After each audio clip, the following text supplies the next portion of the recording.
Bismillahirrahmanirrahim. My daughters and sons, Assalamu alaikum. I am your teacher Anwar Shaheen, and yesterday we started chapter 15. Today we are heading towards next lecture, but before going to next lecture, let me ask some questions from you. First question from girls. वो जो बेटी बैठी हुई है first row में, जी क्या नाम है आपका बेटा? जवेरिया। जवेरिया बताइए what is homeostasis, define homeostasis. जी हाँ शाबाश।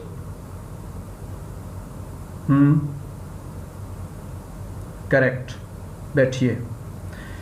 नेक्स्ट बेटी, वो नज़र आ रही हैं अपने घर में भी, मुझे नज़र आ रही हैं, मेरी इधर कंप्यूटर की स्क्रीन पे नज़र आ रही हैं, अपने अम्मी के साथ बातें कर रही हैं। हाँ बेटा बताओ, व्हाट इज़ ऑस्मा रेगुलेशन?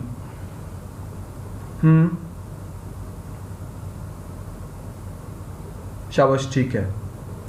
बेटों में से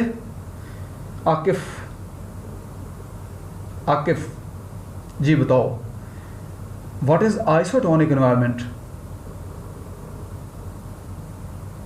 ज़रा ऊंची आवाज़ में। ठीक है, शाबाश, बैठो। चलो जी चौर साहब, हाँ आप बताओ, आपसे क्वेश्चन है व्हाट इज फीडबैक मैकेनिज्म?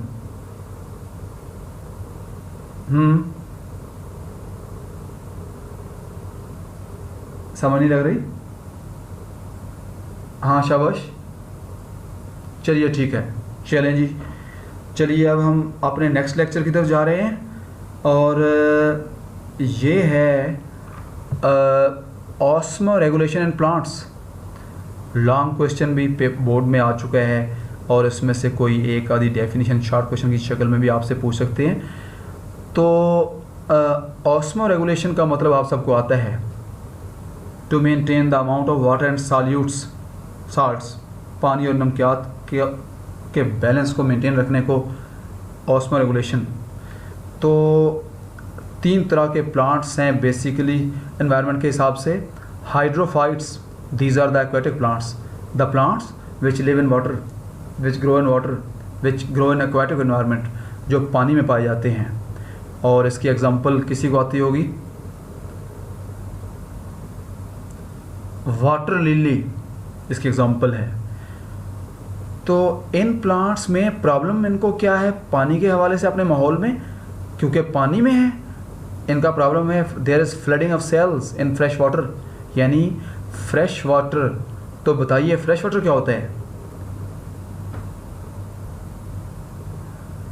वो पानी जिसमें साल्ट बहुत कम होते हैं, वो फ्रेश वाटर है। तो अब जहाँ पे साल्ट कम होंगे, पानी, कल हमने कहा था हमेशा मूव करेंगे वाटर मॉलिक्यूल्स लो साल्ट से ज़्यादा साल्ट वाले एरिया की तरफ, यानी डाइल्यूट वाटर से कॉन्सेंट्रेटेड वाटर की तरफ। तो फ्रेश वाटर डाइल्यूट वाटर है, लिहाजा ये पानी के मॉलिक्यूल इनके सेल्स में मूव करते रहते हैं, प्लांट्स के अंदर एंटर होते रहते हैं। ये प्रॉब्लम है इनको, फ्लड आता रहता है, सैलाब आता रहता है उनके अंदर, पानी का तूफान। लिहाजा इन्होंने उस पानी को रिमूव करना है, तो इनके पास क्या एडेप्टेशन है, क्या तरीकाकार है? They have, these aquatic plants have large surface area of leaves, इनके पत्ते चौड़े चौड़े होते हैं, बड़े बड़े होते हैं। फॉर एक्सटेंसिव ट्रांसपेरेशन, ताकि ट्रांसपेरेशन से पानी बुखारात बन के ज़्यादा से ज़्यादा, जितना सरफेस एरिया ज़्यादा होगा लीव्स का, उतना ही पानी ज़्यादा लॉस होगा, ताकि फालतू पानी निकलता जाए जो अंदर आ रहा है। और number 2, extensive stomata on upper surface, आम तौर पे प्लांट्स की लोअर सरफेस पे होते हैं स्टोमेटा, इनकी अपर सरफेस पे बहुत सारे स्टोमेटा हैं। यानी अपर सरफेस कौन सी है? जिस पे ऊपर से लाइट पड़ रही है, ताकि डायरेक्ट लाइट पड़े और जल्दी जल्दी वहाँ से वाटर वेपर्स हीट होके ट्रांसपेरेशन की शक्ल में लॉस हो पानी का, to promote loss of water, ताकि पानी का लॉस ज़्यादा हो जाए, इसलिए इनके स्टोमेटा बहुत सारे होते हैं अपर सरफेस पे। आगे नेक्स्ट है नेक्स्ट प्लांट्स हैं मीज़ोफाइट्स। मीज़ोफाइट्स में मैं आपको शो करता हूँ, थोड़ा सा इसको मैं ऊपर ले जाऊँ इन लाइंस को। मीज़ोफाइट्स जो हैं, these are the plants which are found in moderate supply of water. These are the plants which are found in moderate supply of water, यानी वो प्लांट्स जो ऐसी जगहों पे उगते हैं जहाँ पे पानी की सप्लाई मुनासिब है, ना बिल्कुल एक्वेटिक बहुत ज़्यादा पानी, ना बिल्कुल ड्राई दरमियाना एनवायरनमेंट, तो वो कहलाते हैं मीज़ोफाइट्स। और इनके एडेप्टेशंस क्या हैं, ये अपने माहौल में अपने आप को कामयाबी से कैसे रखते हैं। अगर इन प्लांट्स को पानी सफिशेंट सप्लाई मिल गई, बहुत सारा पानी मिल गया, तो in sufficient supply of water stomata are kept open, इनको स्टोमेटा खुले रहते हैं क्योंकि पानी सफिशेंट मिल रहा है ना, काफ़ी मिल रहा है, ताकि जो एक्स्ट्रा पानी है जिनकी ज़रूरत से ज़ायद है वो उन स्टोमेटा में से लॉस होता रहे, बाहर जाता रहे। और number 2, in restricted supply of water, और अगर पानी की सप्लाई महदूद है, कम है, तो स्टोमेटा जो हैं दे आर क्लोज्ड। ये प्लांट्स अपने स्टोमेटा को क्लोज कर लेते हैं ताकि पानी पहले ही कम मिला है प्लांट को, वो भी लॉस ना हो जाए, वो भी बाहर ना चला जाए। लिहाजा ये इस तरह से अपने आप को माहौल में अडॉप्ट करते हैं, अपने आप को माहौल के मुताबिक एडजस्ट करते हैं। और इनकी एग्जांपल्स हैं ब्रासिका, रोज़, मैंगो, ये सारे मीज़ोफाइट्स हैं। अब हम नेक्स्ट पेज पे चलते हैं। नेक्स्ट पेज है, ये देखिए, ज़ीरोफाइट्स। ज़ीरोफाइट्स वाला शार्ट क्वेश्चन बहुत मरतबा आ चुका है, मैं आपको कर्सर जो है वो दिखाता हूँ। ये xerophytes, these are the plants which grow in severely dry terrestrial environment. तो वो प्लांट्स जो शदीद खुश्क माहौल में पाए जाते हैं जहाँ पानी बहुत ही कम अवेलेबल है, तो ऐसे प्लांट्स को बोलते हैं ज़ीरोफाइट्स। फाइटा प्लांट्स और ज़ीरो जहाँ पानी बहुत ही कम है। सीवियरली ड्राई, शदीद खुश्क टेरेस्ट्रियल प्लांट्स हैं ये, यानी शदीद खुश्की वाले ज़मीनी माहौल पे ग्रो करते हैं। For example cactus.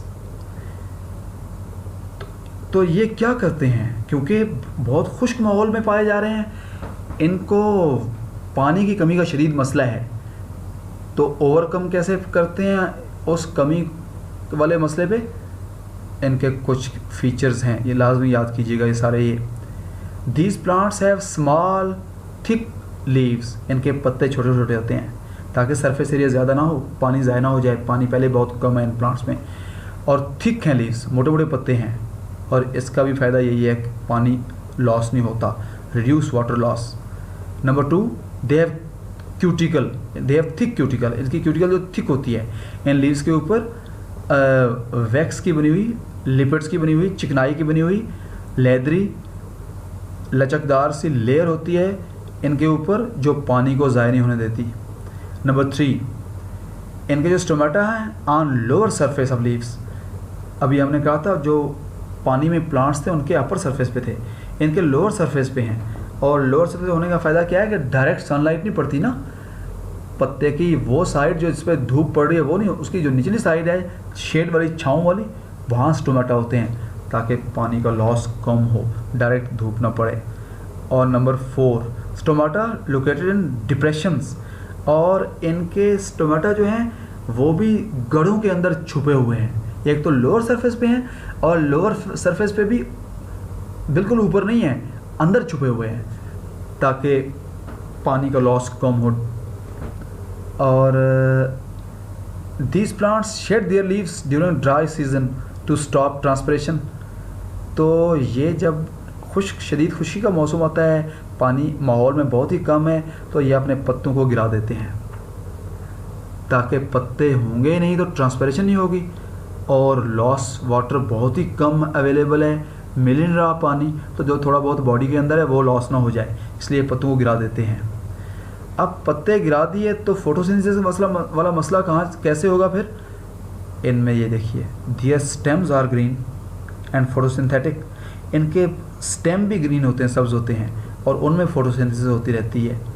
और इनमें एक और कैरेक्टर है कि stems store water in dry season, जब खुश्क मौसम होगा तो बारिश हुई, कभी कभी कभी बारिशें होती हैं सहराओं वगैरह में, तो ये जो कैक्टस या यूफोरबिया की तरह के प्लांट्स हैं, ये फिर आप उस बारिश के पानी को ऑब्जॉर्ब करके अपने स्टेम में स्टोर कर लेते हैं, आइंदा काम आएगा। क्या पता अगले कई दिन या कई महीनों बाजू का बारिशें नहीं होती, तो उस तरह से ये काम आएगा।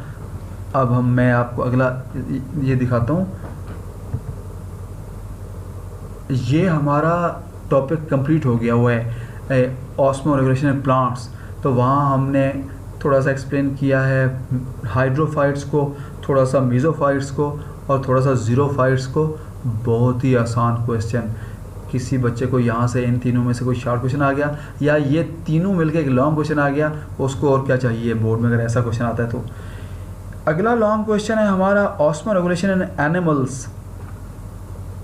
एनिमल्स में पानी और सॉल्यूट्स को किस तरह से मेंटेन रखते हैं ये। तो ऑस्मो रेगुलेशन के हिसाब से 2 टाइप्स ऑफ एनिमल्स हैं on the basis of osmo regulation. दुनिया में एनिमल्स 2 तरह के हैं। एक ग्रुप का नाम है ऑस्मो कन्फॉर्मर्स और दूसरे ग्रुप का नाम है ऑस्मो रेगुलेटर्स। ये 2 शॉर्ट क्वेश्चन हैं, इनको भी याद कीजिएगा। और कन्फॉर्मर और रेगुलेटर का मैं आपको आइडिया देता हूँ कि ऑस्मो कन्फॉर्मर कौन से और ऑस्मो रेगुलेटर कौन से हैं। एक बंदा पाकिस्तान से इंग्लैंड चला गया। अब पाकिस्तान का वो मुस्लिम है और वहाँ पे नॉन मुस्लिम मेजॉरिटी है, तो उनका अपना खाना पीना, पहनना, उठना बैठना हमारा अपना अंदाज़ है, हमारे मज़हब की अपनी पाबंदियाँ हैं, वहाँ पे उनका अपना है, आज़ादियाँ हैं। तो अब अगर वो बंदा जाके उन जैसा हो गया, जैसा देश वैसा भेस, उसका खाना पीना, पहनना, उठना बैठना, सारा चाल चलन सब कुछ वैसा ही हो गया जैसे कि वो हैं, तो हम कहेंगे वो कन्फॉर्मर है, जिसने अपने आप को उस माहौल जैसा ही कर दिया, उनके रंग में रंगा गया, वो कन्फॉर्मर है।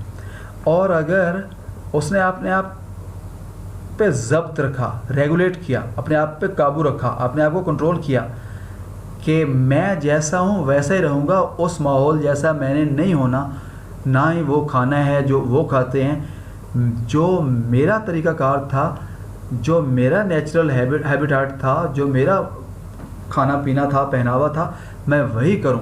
अपने आप को काबू में रखना है, अपने आप को मेंटेन रखना है, तो मैं ऑस्मो रेगुलेटर हूं। और अगर उन जैसा हो गया हूं मैं, तो मैं फिर ऑस्मो कन्फॉर्मर हूं। अब हम एनिमल्स के हिसाब से देखते हैं क्या मतलब इनका।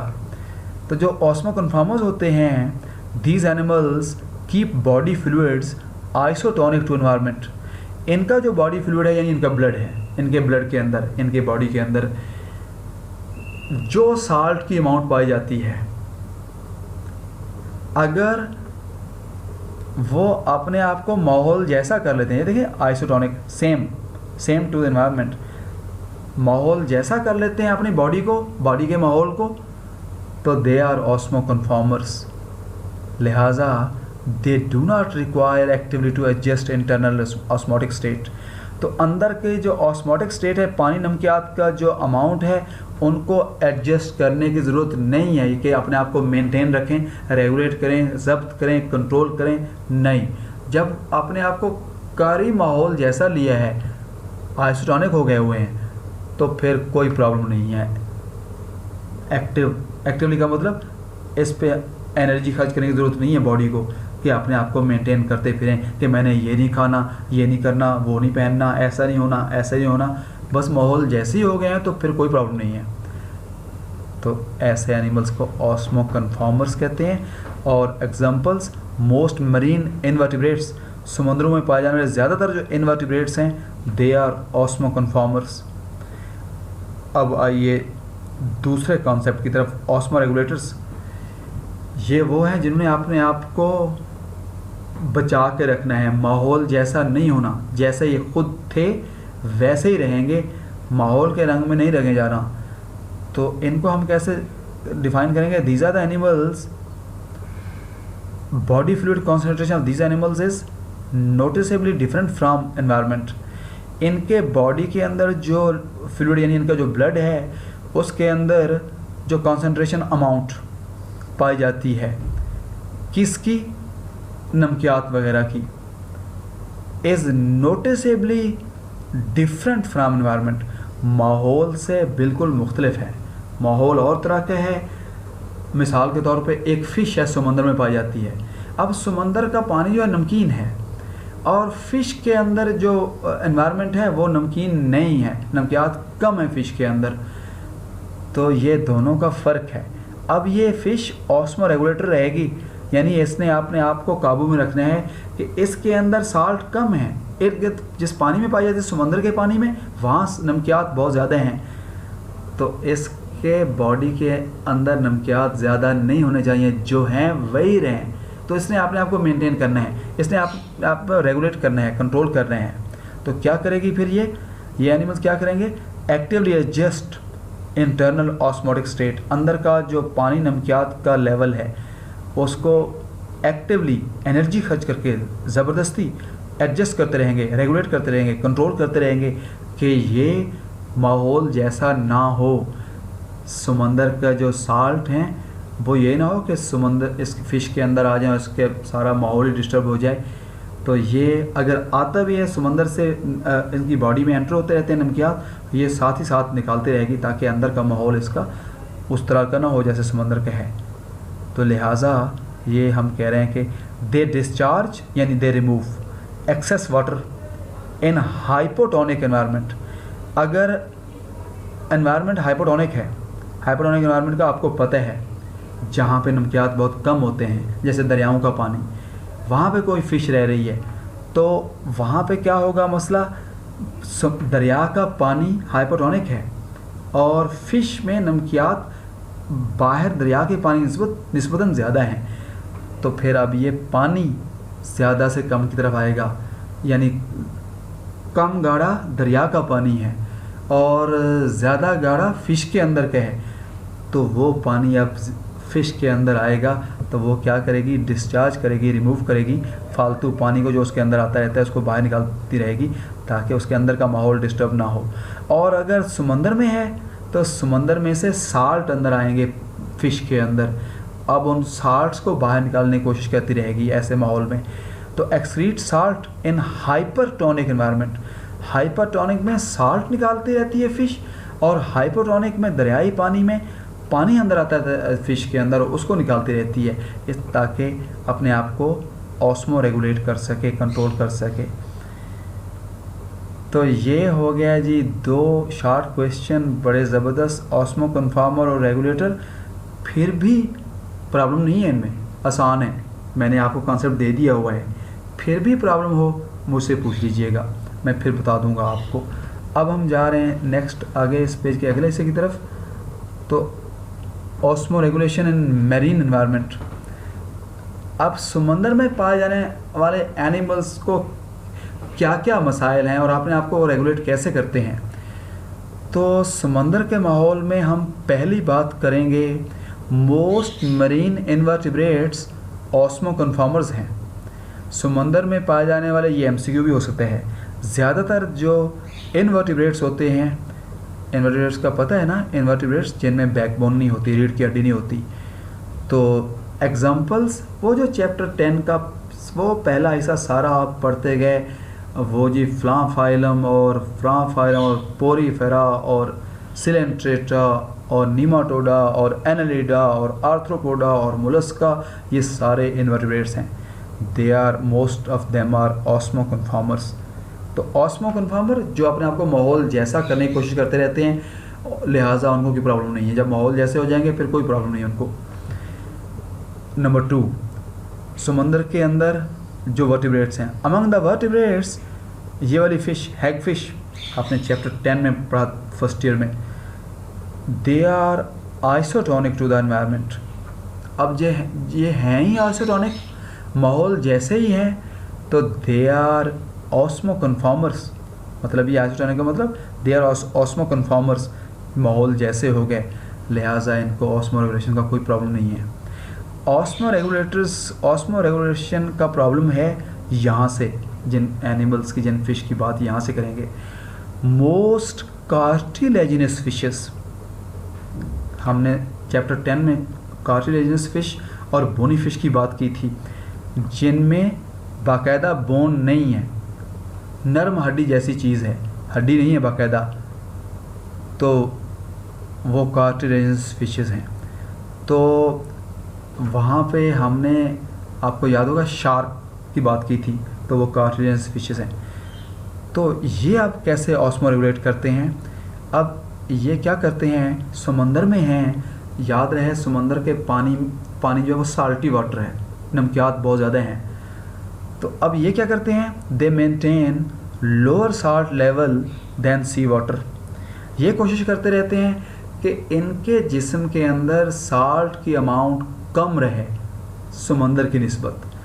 अब मैं नेक्स्ट पेज पे जा रहा हूँ,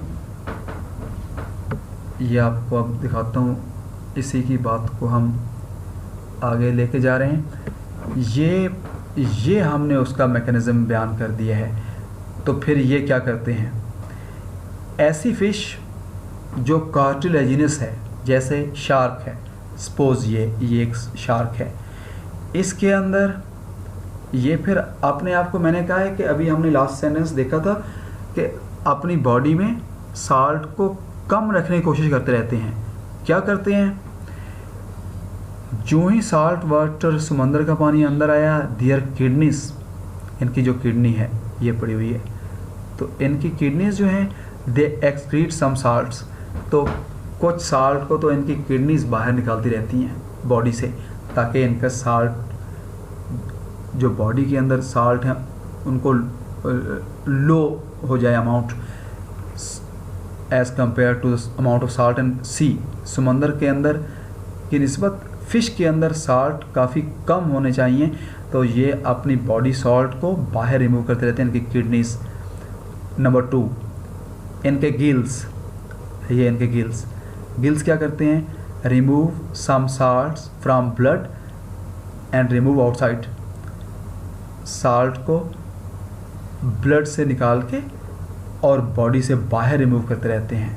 इनके गिल्स में कुछ सेल्स होते हैं जिनका काम ही यही है, क्लोराइड सेल्स कहते हैं इनको, और वो ब्लड से साल्ट को निकाल के गिल्स के ज़रिए बाहर भेजते रहते हैं। गिल्स के ज़रिए से जो पानी बाहर जा रहा होता है वापस जाता है, वहाँ से रिमूव करते रहते हैं। तो किडनीज ने कुछ साल्ट रिमूव कर दिए, गिल्स ने कुछ साल्ट ब्लड में से निकाल के रिमूव कर दिए, और तीसरा मैकेनिज्म इनमें है रेक्टल ग्लैंड। रेक्टल ग्लैंड क्या चीज़ है, ये देखिए, ये एक छोटा सा एक ऑर्गन है, इसकी ये गज़ा की नाली आ रही है, ये वाली, ये इसका स्टोमिक है, ये इसकी इंटेस्टिन है, ये इसकी आंत है, और ये आंत का ये लास्ट हिस्सा ये रेक्टम है। रेक्टम के साथ ये ग्लैंड अटैच है, ये वाला, ये रेक्टल ग्लैंड है। तो रेक्टल ग्लैंड जो है, it is a salt excreting organ. तो इन फिश के अंदर साल्ट को रिमूव करने वाला ऑर्गन है। It filter salts from blood में से साल्ट को निकालता है और उसको फिर ट्रांसफ़र करता है, रिमूव्स थ्रू रेक्टम के ज़रिए से जिस्म से बाहर भेज देता है। तो इस तरह से ये 3 छोटे तरीके हैं, किडनीज़ के ज़रिए से और गिल्स के ज़रिए से और रेक्टल ग्लैंड के ज़रिए से साल्ट को जिस्म से बाहर निकालते रहते हैं, ताकि इनके अंदर समंदर के पानी की निस्बत इनकी बॉडी में साल्ट की अमाउंट लो रह जाए। इस तरह से ये सर्वाइव करते हैं। तो वो 1, 2 और 3 ये तीनों तरीके एक्सक्रीट साल्ट, ये तीनों तरीके से साल्ट को रिमूव करते रहते हैं against concentration gradient. Concentration gradient मिकदार के फ़र्क के ख़िलाफ़, कॉन्सेंट्रेशन अमाउंट मिकदार, ग्रेडियंट फ़र्क, अगेंस्ट खिलाफ, मिकदार के फ़र्क के ख़िलाफ़, फर्स्ट ईयर सेल वाले चैप्टर में, सेल मेम्ब्रेन में। तो इसका मतलब ये है, मिकदार के फ़र्क के ख़िलाफ़ का मतलब है from low level to high level. Fish के अंदर साल्ट अमाउंट लो, समंदर में बाहर हाई। तो लो से हाई की तरफ मॉलिक्यूल खुद ब खुद कभी नहीं जाते। मॉलिक्यूल्स जो हैं they always move from higher level to lower level, खुद ब खुद जाएंगे, लेकिन लो टू हाई खुद नहीं जाएंगे। कैसे जाएंगे फिर? इनको ज़बरदस्ती निकालना पड़ेगा। ज़बरदस्ती का मतलब by the use of energy खर्च करके, यानी बाई एक्टिव ट्रांसपोर्ट। इसे कहते हैं ना एक्टिव ट्रांसपोर्ट, लो से हाई की तरफ मॉलिक्यूल अगर जाते हैं तो ये तीनों तरीक़ों से लो टू हाई, जब गिल्स के ज़रिए या किडनी के ज़रिए या रेक्टल ग्लैंड के ज़रिए एक्टिव ट्रांसपोर्ट से इस तरह से ये रिमूव करती हैं। तो ये हो गया कार्टिलेजिनस फिशेस। कुछ और फिशेस की बात कर रही है हमारी बुक, सम फिशेस। अब उन सम फिशेस का बताया नहीं है, तो ये भी वही हैं, ये भी कार्टिलेजिनस फिशेस में से कुछ फिशेस हैं। Have low salts in body, इनकी बॉडी में साल्ट की अमाउंट कम है समंदर के पानी की निस्बत यहाँ पे बॉडी में साल्ट कम है। लेकिन दे कीप देमसेल्व्स हाइपरटोनिक, लेकिन ये कोशिश करते रहते हैं, ये क्या करते हैं, हाइपरटोनिक कर देते हैं अपनी बॉडी को। हाइपरटोनिक कॉन्सेंट्रेटेड, ज़्यादा साल्ट कर लेते हैं। अब देखते हैं ये कैसे कहते हैं। They keep themselves hypertonic to environment, यानी समंदर की निस्बत, बाय रिटेनिंग यूरिया, ये करते हैं इस तरह से। ये अपनी बॉडी को साल्टी कैसे करते हैं, समंदर की निस्बत ज़्यादा साल्ट किस तरह से बॉडी में ये कर लेते हैं, बाय रिटेनिंग यूरिया। यूरिया एक साल्ट है, ये फ़िश की बॉडी के अंदर नेचुरली प्रोड्यूस हो रहा है, मुख्तलिफ मेटाबॉलिक प्रोसेस के ज़रिए यूरिया प्रोड्यूस हो रहा है। और यूरिया जो है वैसे ये नाइट्रोजनस वेस्ट है और ये टॉक्सिक है, जहरीला है। आम तौर पे फ़िश जो ही ये पैदा होता रहता है और इसको साथ साथ रिमूव करती रहती हैं, पानी के साथ इसको जिस्म से रिमूव करते रहते हैं। लेकिन यहाँ पे ये जो फ़िश है, कुछ फ़िश ऐसी हैं जो रिटेन कर लेते हैं, जो यूरिया जिस्म के अंदर बना उसको अंदर रिटेन महफूज रख लिया, बॉडी के अंदर ही रहने दिया, उसको बाहर नहीं जाने दिया। तो they retain urea in higher concentration, तो काफ़ी मिकदार में यूरिया को अंदर रहने दिया, बाहर नहीं भेजा, मतलब ये हाइपरटोनिक हो गई है। अब यूरिया बॉडी के अंदर रह गया, इनका एम भी यही था, दे कीप देमसेल्व्स हाइपरटोनिक, इन्होंने अपने आप को हाइपरटोनिक रखना है, नेचुरली इन्होंने ये करना है, ये इनके लिए बेनिफिशियल है, हाइपरटोनिक एनवायरनमेंट इनकी बॉडी का। लेकिन प्रॉब्लम भी है, यूरिया को रिटेन तो कर लिया, लेकिन आगे मैं आपको अगली लाइन दिखाता हूँ। प्रॉब्लम क्या हुआ, यूरिया इन हायर कॉन्सेंट्रेशन, ज़्यादा अमाउंट में अगर हो गई इसकी फ़िश के अंदर, it damages the fish, fish के अंदर के माहौल को डैमेज कर देते हैं, फ़िश की मेटाबॉलिज्म को डैमेज करता है ये, फ़िश के नेचुरली जो प्रोसेस हो रहे हैं बॉडी के अंदर वो डैमेज हो जाएंगे। अब देखिए, एक तो बेनिफिट मिल गया कि इन्होंने अपने आप को हाइपरटोनिक करना था, हाइपरटोनिक का मतलब साल्ट ज़्यादा करने थे, तो जो साल्ट इनके अंदर अवेलेबल था उसको ही रोक लिया, हाइपरटोनिक हो गए, ठीक है हो गए। लेकिन प्रॉब्लम भी आ गया कि उसकी ज़्यादा अमाउंट जो है वो जहरीली है, वो डैमेज कर देगी फ़िश की बॉडी के एनवायरनमेंट को, तो वहाँ पे होने वाले मेटाबॉलिक प्रोसेसेस को डैमेज कर देगी। लिहाजा इसका हल क्या करना है, यूरिया का लेवल ज़्यादा भी करना है, यानी फ़िश ने अपने अंदर के माहौल को हाइपरटोनिक भी करना है और अंदर के माहौल को डैमेज से भी बचाना है। तो उसका हल फिर अल्लाह ने क्या दिया इनको, they retain another chemical called trimethylamine oxide.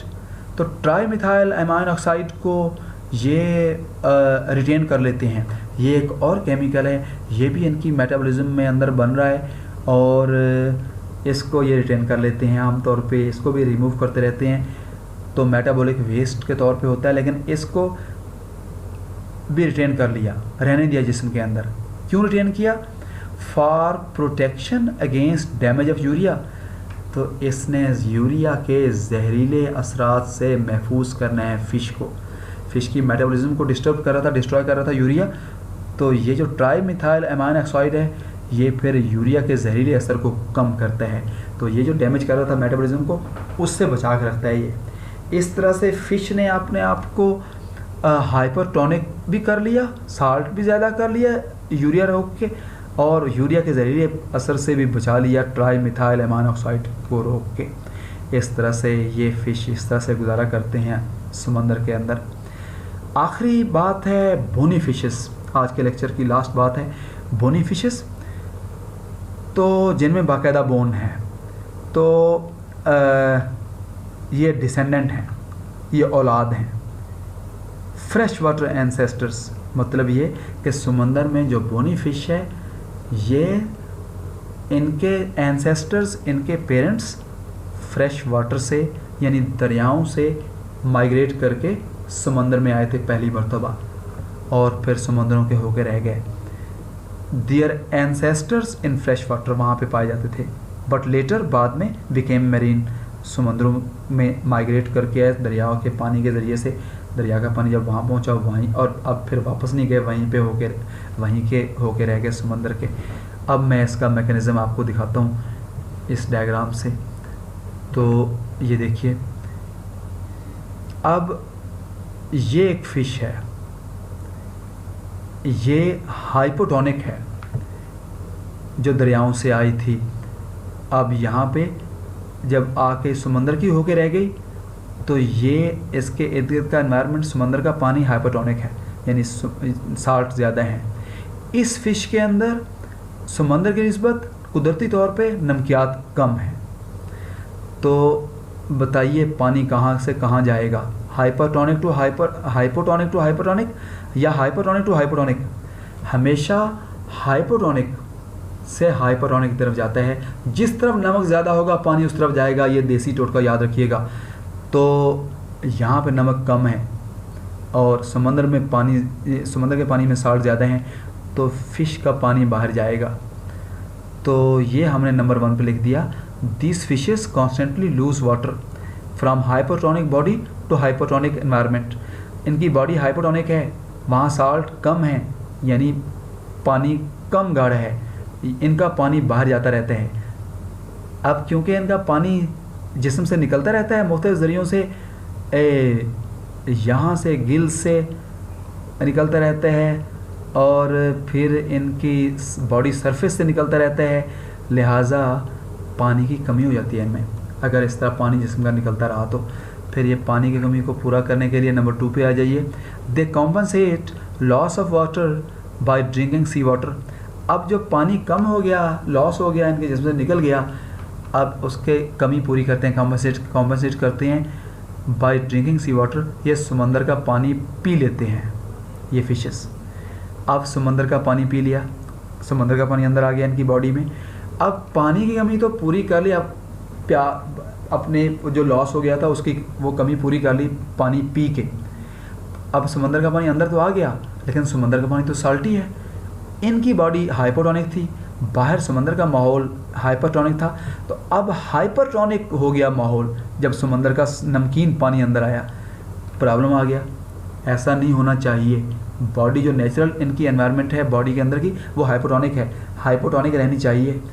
अब फिर ये क्या करते हैं, जो नमक पानी के साथ अंदर आ गए, उस साल्ट को फिर रिमूव कर रहे हैं। ये देखिए, excrete some salts actively by active transport from the gills के ज़रिए से कुछ साल्ट को बाहर निकालते रहते हैं, जो साल्ट इन्होंने पानी पिया था अंदर आ गया था। और दूसरा ये क्या काम करते हैं, ये कॉन्सेंट्रेटेड यूरिन प्रोड्यूस करते हैं, मतलब वो यूरिन जिसमें नमकियात होते हैं। तो इस तरह से कुछ अपने यूरिन के ज़रिए से भी साल्ट को रिमूव करते रहते हैं। इस तरह से ये हो गया, यहाँ पे इनका सारा प्रॉब्लम हल हो गया। इस तरह से ये बोनी फिशेस जो हैं ये रहते हैं समुद्रों में। तो यहाँ पे आज हमने लेक्चर कंप्लीट कर लिया। इंशाअल्लाह नेक्स्ट जाएंगे अगले लेक्चर में कल।